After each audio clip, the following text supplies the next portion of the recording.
Sí, Buenos días, bienvenidos a las entrevistas en Religión Digital. Estamos con Monseñor Londoño. ¿Cómo se encuentra? muy bien. ¿Qué Aquí tal, en qué tal le España, trata en España? Madrid, yo apenas tengo 2 días de haber llegado, así que estoy todavía manejando el jet lag, pero muy bien. El clima magnífico. Obispo de Jericó, un nombre muy bíblico para Sí, Colombia, ¿no? todos los nombres de esa zona fueron hechos por curas Ajá. de hace 100 años y muchos son Betulia, Betania, Támesis, Tarso, o sea, son nombres bíblicos. Es curioso. No, pues no es curioso porque los sacerdotes quisieron hacer como una especie de Nueva Palestina y pusieron Jericó, que se volvió la capital Ajá. de la zona, Como en la Biblia. pero la Jericó de Israel está a 400, creo, 300 metros bajo el nivel del mar, Sí, sí, sí. o 200 por lo menos, y nosotros estamos a 2000 metros de altura. La noche y el día. Y en el Nuevo Mundo, Sí, no en, sí. no en la Palestina. Pero sí es curioso que haciendo la paráfrasis bíblica, Jesús fue un hombre que caminó mucho, que estuvo muy en contacto con la tierra, con las gentes, Sí, entendiendo claro. sus planteamientos. Y precisamente lo que vienen en estos días a hacer a Europa con esta caravana es a reivindicar de alguna manera también el derecho de la tierra, de sus habitantes, del entorno a seguir siendo él mismo frente a los ataques que ya no son los sumos sacerdotes, pero sí son las grandes empresas extractoras, las grandes multinacionales que están esquilmando el territorio. Que parece que es una cosa que nos pilla fuera, pero el Amazonas, la América Latina es uno de los grandes pulmones también de todo el planeta, que nos afecta a todos. Sí, aún estamos en el contexto de pensar que estas grandes empresas traen el gran progreso. Y realmente no medimos el gran hueco que van a dejar. Entonces, realmente por contaminación, por subsidencia, que es que se caen las montañas porque no resisten huecos tan grandes dentro, y luego también por la descompensación social.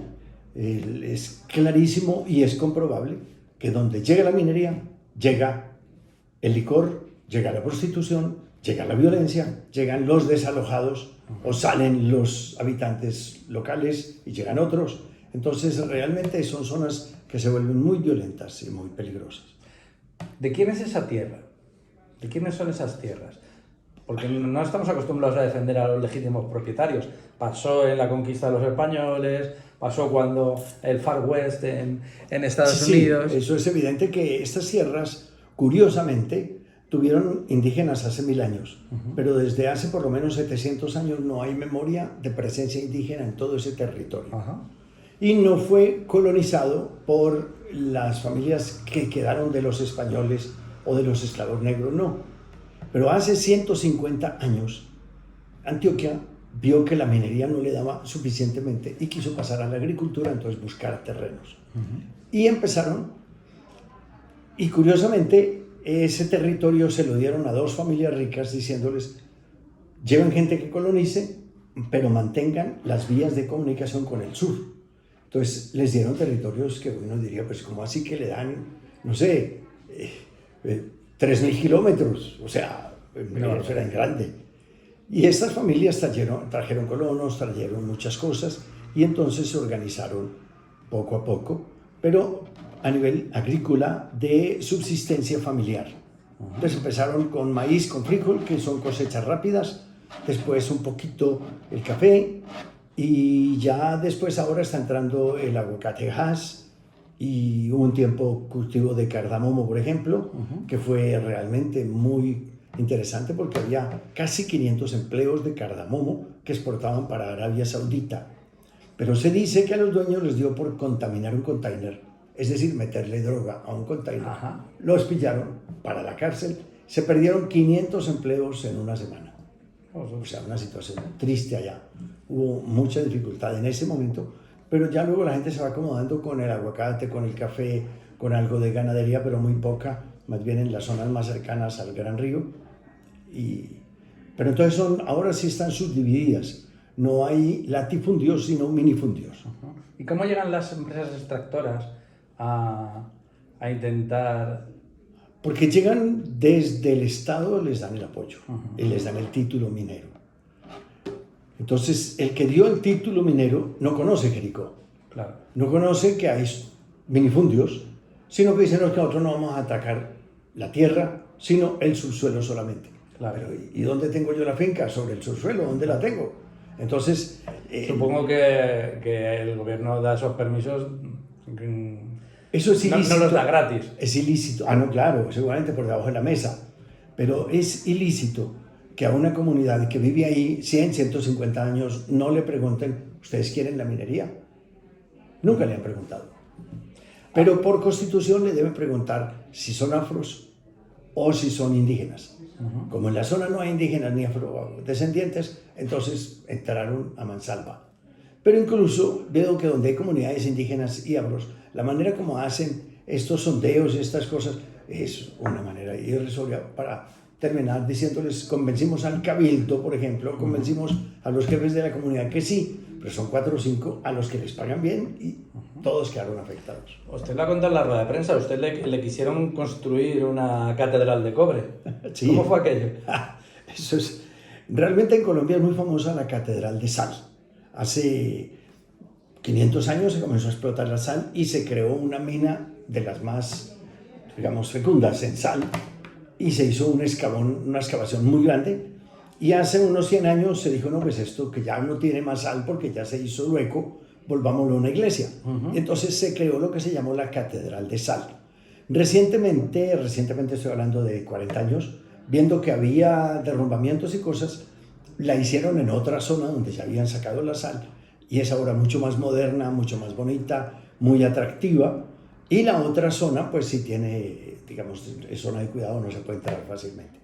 Entonces, existe la antigua Catedral de Sal y la nueva Catedral de Sal, que es muy visitada. Entonces vino esta empresa, si nosotros vamos a buscar, pero buscamos cobre.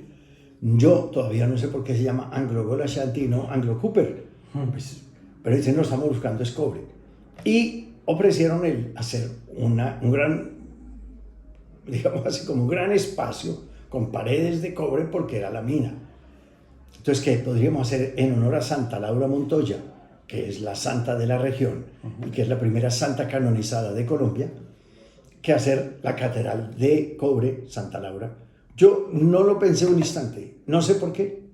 Inmediatamente me levanté, abrí la puerta y dije, muchas gracias por la visita. No se discutió el tema. ¿Qué hubiera pasado si hubiera aceptado? La iglesia hubiera dejado de ser una voz con... Sí, claro, no, ya uno... profética. Ya uno no dice, me pusieron la medalla del mérito por la lucha, sino que me la pusieron aquí en los labios y entonces quedé mudo. ¿Merece la pena luchar? Yo creo que sí. No es fácil y no es a corto plazo, pero merece la pena luchar. El que yo termine, que me digan, le agradecemos el que haya luchado por la defensa del territorio, siento como el honor más grande que haya recibido, más que haber dicho hice 5.000 confirmaciones. ¿Qué pretenden con esta segunda caravana? Viajan a Europa 5 jóvenes acompañados por usted para denunciar las técnicas extractivas, la falta de voz a las comunidades originarias, el tema del agua, que también es muy relevante. Aquí estamos viviendo momentos de grandes sequías y grandes inundaciones, pero entiendo que en el sur global, que ha dicho la compañera antes, me ha gustado mucho esa frase que ha dicho, que en el norte global estamos viviendo gracias a los sufrimientos del sur. ¿Cómo hacernos ver a los que no pensamos cuando estamos utilizando un móvil, de dónde vienen, a los que estamos acostumbrados a conseguir en cualquier época del año tomates o naranjas, porque no nos preocupa dónde se recolectan, en qué condiciones, que nos ponemos ropa cara, que a lo mejor se está fabricando en lugares en condiciones de esclavitud? ¿Cómo enseñarnos a nosotros que tenemos la boca y los oídos cerrados y los ojos también esta realidad? Bueno, ¿Cómo convencer? Yo no creo que estén tan cerrados porque ya hay una preparación remota que son el cambio climático se siente. La gente ya se va dando cuenta que las cosas no son lo mismo. Los campesinos dicen ya no llueve como antes, ya no hace sol como antes, ya los tiempos están desajustados, ya no coinciden fechas, que la borrasca de mayo, decían los abuelos de mi tierra. Las fiestas sí. Vienen de... Entonces, ya hay una preparación de conciencia que la gente dice, entonces, ¿para dónde vamos? ¿Cuál es nuestro futuro? Y recientemente tuvimos el COVID que tiene que ver con todo eso. Entonces, es decir, la invasión del de la floresta, de la zona selvática, el contacto con animales. Dentro de poco entraremos a Marte y ahí si nos traemos un virus de Marte, ¿cómo vamos a hacer? Entonces, me parece que hay una preparación remota. El otro aspecto es que vienen personas que están en el territorio. O sea, no es como una teoría, no somos profesores universitarios, sino que somos gente que vive con la realidad ahí a la mano. Eso me parece muy importante. Y también el hecho de que la mayoría son jóvenes, pues yo soy el abuelo del grupo, realmente le da un sentido a decir, se trata de jóvenes pensando en el futuro y de la preocupación actual para que las cosas no se compliquen más. Entonces, me parece en eso muy bueno. Yo creo que hay dos cosas que esperamos que se puedan dar y por eso es muy bueno todas estas redes, pues que si Manos Unidas, que si Iglesia y Minería, que si Eclesia, que si, bueno, Realidad Digital. Todos estos grupos son redes que dan a comunicar esto, que dan a entender, que explican si hay preguntas. Entonces realmente es un auditorio muy grande que nosotros, de donde venimos en nuestro pequeño mundo, no tenemos. Entonces aquí vamos a tener pues una audiencia realmente multifacética y desde muchos aspectos. ¿Qué podemos hacer? Díganos, ¿qué podemos hacer desde aquí? Yo creo que lo primero, a veces se habla de la conversión individual como si fuera una pena, y yo creo que no se trata de eso. Lo primero es de pensar, de reflexionar. Y eso obliga entonces a unos ciertos cambios de actitudes, a decir, no me voy a dar tantos lujos, no voy a usar el carro a toda hora, no voy a malgastar, voy a cuidar el agua, voy a reciclar las basuras. Son pequeñas cosas que se van haciendo. Pero hay cosas más amplias que son, voy a presionar para que si algún político dice no me interesa lo que decida el Senado sobre esto, un momentico, a nosotros sí nos interesa, así que no lo vamos a votar. Un político que vota por el aborto, diría uno desde el campo moral más de la vida, pues tú dices, ¿cómo lo voy a votar? Pero en este caso estamos hablando de un político que está a favor de la minería extractivista en cualquier lugar del mundo, de producir plata, a favor de la fábrica de armas. Entonces, un momentico, seamos serios. Y luego, en la otra parte, en la parte financiera, pues que la gente también piense sus inversiones a dónde van a dar. Si a una botella de vino uno le dicen, tiene DOC, documentación de origen controlado. Esta uva fue cogida en tal época, en tal lugar, en tal año, en tal zona, se elaboró de esta manera, en barricas de roble de no sé qué, de no sé cuánto. ¿Cómo eso no hacerlo con el dinero? Yo pongo un dinero y ni sé si va a ir para producir armas, para producir explotación minera, para producir insecticidas, fungicidas, herbicidas a Monsanto. Entonces estamos realmente pues lucrándonos, pero a costa de la sangre de los pobres. Monseñor Londoño, muchísimas gracias. Desde el otro Jericó, Jesús una vez curó a un ciego. Ojalá ustedes de Jericó y ellos desde otros distintos rincones de América nos levanten la venda de los ojos a muchos y entre todos consigamos trabajar para que este de verdad sea un mundo más habitable, esa cuidadanía global de la que se ha hablado, que me parece también un concepto muy a tener en cuenta. Yo creo que ese ciego de Jericó tiene un detalle curioso, y es que pregunta por Jesús y le dice, no moleste, y él insiste, y cuando Jesús lo llama y le dice, ven, lo primero que hizo fue tirar